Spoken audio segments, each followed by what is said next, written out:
Chit fund মামলায় গ্রেফতার সংস্থার দুই কর্ণধার। গ্রেফতার বাসুদেব বাগচি ও তার ছেলে অভিক বাগচি। গ্রাহকদের টাকা নয় ছয়ের অভিযোগ। মঙ্গলবারই নিউ আলিপুর শাহাপুর কলোনির বাসুদেব বাগচি ও অভিক বাগচির বাড়িতে তল্লাশি চালায় ইডি। তল্লাশি ও জিজ্ঞাসাবাদের পর গ্রেফতার করা হয়েছে দুই সংস্থার দুই প্রধানকে।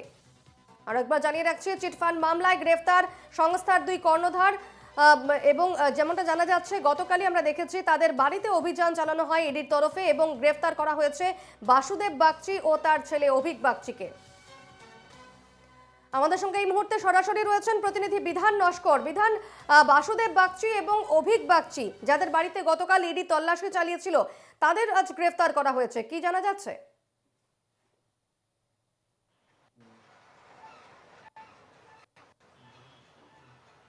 একেবারে দেখো, প্রয়াগ চিটফান্ড মামলায় গতকাল ইডির আধিকারিক তারা শহরের দুটি জায়গায় তল্লাশি অভিযান চালায়।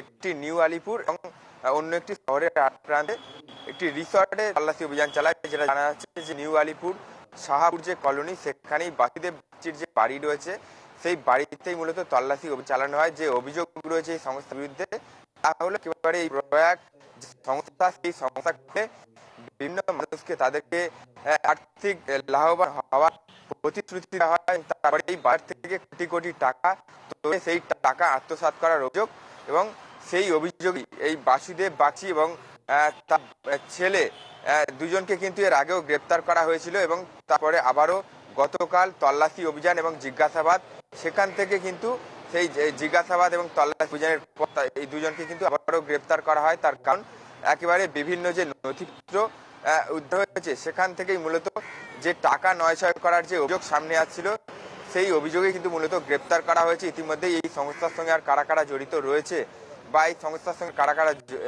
কাদের যোগ রয়েছে, কোন প্রভাবশালী যোগ রয়েছে, তাদের খোঁজেও কিন্তু ইতিমধ্যেই তল্লাশি অভিযান চালানোর কথা রয়েছে। যে অভিক বাগচি এবং বাসুদেব বাগচি যে দুজনকে গ্রেপ্তার করা হয়েছে, তাদেরকে জিজ্ঞাসাবাদ করা হচ্ছে। তাদেরকে জিজ্ঞাসাবাদ করেই কিন্তু এখন পর্যন্ত বেশ কয়েকজনের নাম সামনে এসেছে, প্রভাবশালীর নাম। তাদেরকেও খোঁজ চালানো হয় পরবর্তী ক্ষেত্রে।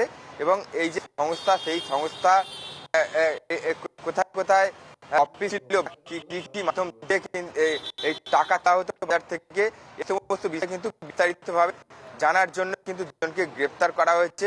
গতকাল আমরা দেখেছি যে তাদের একাধিক ঠিকানায় হানা দিয়েছিল এবং তারপরে তল্লাশি অভিযান এবং তাদেরকে জিজ্ঞাসাবাদে সঠিক উত্তর তারা দিচ্ছেন না, একাধিক বিষয় এড়িয়ে যাচ্ছিলেন, সেক্ষেত্রে তাদেরকে গ্রেপ্তার করা হয়। তাদেরকে পরবর্তী ক্ষেত্রে নিজেদের হেফাজতে নেওয়া হয়েছে এবং জিজ্ঞাসাবাদ করা হবে এবং যাদের নাম সামনে এসেছে, প্রভাবশালীদের নাম, তাদেরও খোঁজ চালানো হয় পরবর্তী ক্ষেত্রে। বেশ, অবশ্যই নজর থাকবে এদিকে। আপাতত ধন্যবাদ বিধান।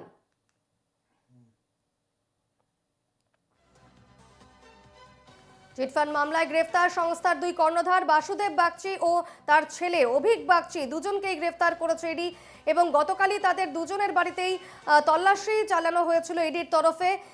বেশ কিছু বিষয় জিজ্ঞাসাবাদও করা হয়েছিল তাদের, তবে একাধিক অসঙ্গতি দেখা দিয়েছে এবং সে কারণে আজ তাদের গ্রেফতার করা হয়েছে। তল্লাশি ও জিজ্ঞাসাবাদ শেষে গ্রেফতার করা হয়েছে দুই কর্ণধার, অর্থাৎ বাসুদেব বাগচি এবং তার ছেলে অভিক বাগচি। চিটফান্ড মামলায় গ্রেফতার করা হয়েছে সংস্থার দুই কর্ণধারকে। গতকালই বাসুদেব বাগচি এবং অভিক বাগচির ফ্ল্যাটে তল্লাশি চালায় ইডির আধিকারিকরা এবং সেখান থেকে বেশ কিছু নথিপত্র তারা উদ্ধার করে। তাদের জিজ্ঞাসাবাদও করা হয় এবং তল্লাশি ও জিজ্ঞাসাবাদের শেষে গ্রেফতার করা হয়েছে দুই কর্ণধারকে।